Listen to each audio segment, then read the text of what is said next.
বিসমিল্লাহির রহমানির রহিম। আসসালামু আলাইকুম। আজকের এই ভিডিওটা কথা বলবো বাংলাদেশের জমি এবং মামলা নিয়ে। বুঝছেন, আমি ক্লাস 6-এ যখন পড়ি তখনই আমার এগেনস্টে একটা মার্ডার কেসের মামলা হয়ে গেছিল।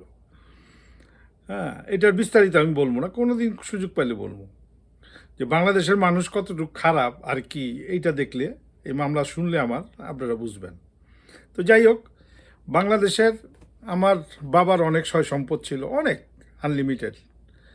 হ্যাঁ, এবং উনি বেশ ধনী মানুষই ছিলেন আল্লাহর রহমতে, এবং খুব দানশীল মানুষ ছিলেন, খুব দান খয়রাত করতেন।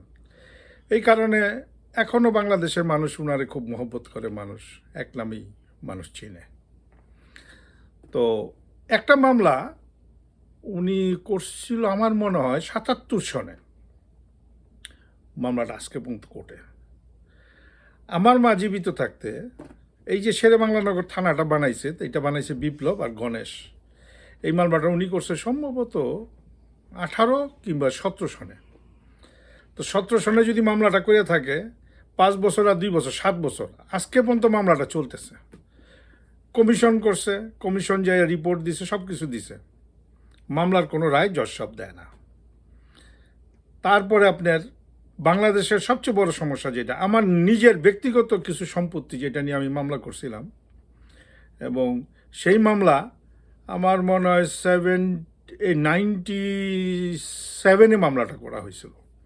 সেই মামলা জজ কোর্ট বলেন, সুপ্রিম কোর্ট বলেন, সব জায়গাতে আমি যাদের কাছ থেকে জমিটা কিনছি তারাই জিতছে, এবং তারা জিতা মানে আমি জিতছি। কিন্তু সুপ্রিম কোর্ট ওই মামলাটাকে আবার নিচে পাঠাইছে, এবং খুব দুঃখজনকভাবে।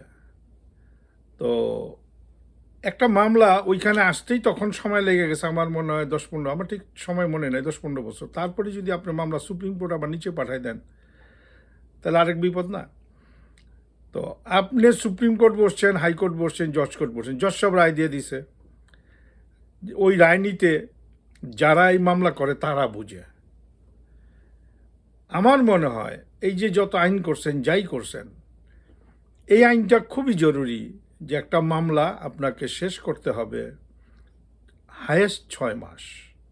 6 মাসের উপরে আপনি ওই মামলা রাখতে পারবেন না। আল্লাহ যাই রায় আপনার মনে চায়, আপনি কাগজ দেখা যদি মনে করেন যে এই রায়টা এরকম হওয়া উচিত, আপনার রায় আপনি দিয়ে দেন, কিন্তু আপনি 6 মাসের উপরে ওই কাগজ রাখতে পারবেন না। তদ্রূপ হাইকোর্টে যান, বছরকে বছর মামলা পড়ে আছে। আমারই মামলা হাইকোর্টে পড়ে আছে 3টা, বুঝছেন, বছরকে বছর। এখন আমি যদি যাই ওইটা তদবির করি, উকিল সাহেবরে বলি, পয়সা দিই, তারপর ওই মামলাটা কোর্টে আসবে, নাহলে আসবে না। কেন?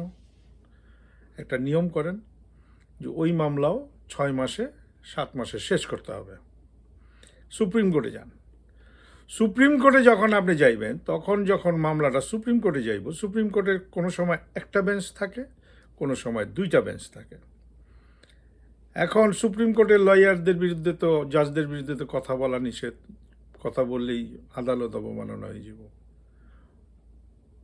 তো 2টা কোর্ট দিয়া আপনি একটা মামলা করেন, এক একটা মামলার বয়স 10 বছর, 15 বছর, 20 বছর। কোনো লোক মারাই গেছে, মরেই গেছে, কবরে গিয়ে এই রায় খাইব উনি।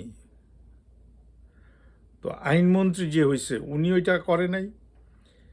প্রিভিয়াস এর আগে যারা আইনমন্ত্রী ছিল, আপনি মনে করেন কাদের নাম বলবো, যতগুলি আইনমন্ত্রী আছে, আপনার মধুর সাহেব বলেন, তারপরে মির্জা গোলাম হাফিজ বলেন, এরা কেউ এই আইনটা করেও নাই, দেখেও নাই। কারণ তারা সবাই লয়ার ছিল, তারা চাইছে লয়াররা যেন এই সমস্ত মামলা ঝুলাই রাখবো আর পয়সা পাইব।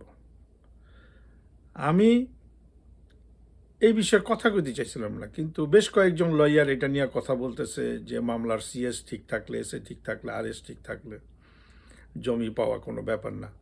ঠিক আছে, সবই ঠিক আছে, সবই ঠিক করছেন। আমরা যারা এনআরবিতে আছি তারা যায় মামলা করলে 90 দিনে নাকি মামলা শেষ হয়ে যাব। তো ঠিক আছে, আইসা দেখমু এটা 90 দিনে মামলা শেষ হয় কি না, একটা মামলা কইরা দেখমু। মামলা তো আমাদের কোনো অভাব নেই, অনেক আছে। তো যেহেতু জমি জমা আছে কিছু, মামলাও থাকে, থাকবে, আছে। অনেকেই জোর করে জমি দখল করে নিছে। সাভারে আমার কিছু জমি আছে, যিনি তখনকার সময় এমপি ছিলেন, আমি নাম বলবো না, উনি ওই জমি দখল টখল করে নিয়ে গাছ টাছ লাগাইছেন। এখন গাছগুলি অনেক বড় টড় হয়েছে। তো যদি বিএনপি ক্ষমতায় আসে, আমার জমির আমার গাছ, কি করা উচিত আপনারাই বলেন। এখন বাংলাদেশ সরকারের কাছে কিংবা সামনে যে সরকার আসবে, তারেক রহমানের সরকার আসবে, আমি ওনার কাছে অনুরোধ করব, বাংলাদেশের এই যে মামলাগুলি, দয়া করে এই মামলাগুলির একটা টাইম ফ্রেম দেন, মানুষকে হ্যারেস কমান। আমি যখন 2 নাম্বার দলিল দিয়ে আমি যখন মামলা করবো, তখন আমি কোর্টে যাইতে চাবো না, কারণ আমি হাইরে যাবো। আমি যতদিন সময় নষ্ট করবো, তারপরে এক সময় যে জমির মালিক সে মরে যাব, তারপর আবার ডিরেল হয়ে যাব, আমি জমির মালিক হয়ে যাব।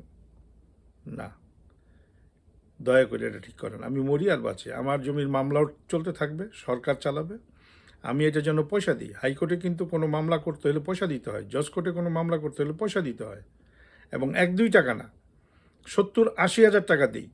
এখন আমরা জানি না উকিল সাহেবরা কী করে, আমাদেরকে যা বলা হয় আমরা তাই করি। দয়া করে যদি মনে করেন যে এই ভিডিওটা সুন্দর হয়েছে, ভালো হয়েছে, আপনাদের কাজে লাগতে পারে, আরেকজনকে শুনতে দেন। বাংলাদেশের এই সমস্ত আইন কানুন নিয়ে কথা বলা উচিত কাউকে না কাউকে। আসসালামু আলাইকুম, আল্লাহ হাফেজ।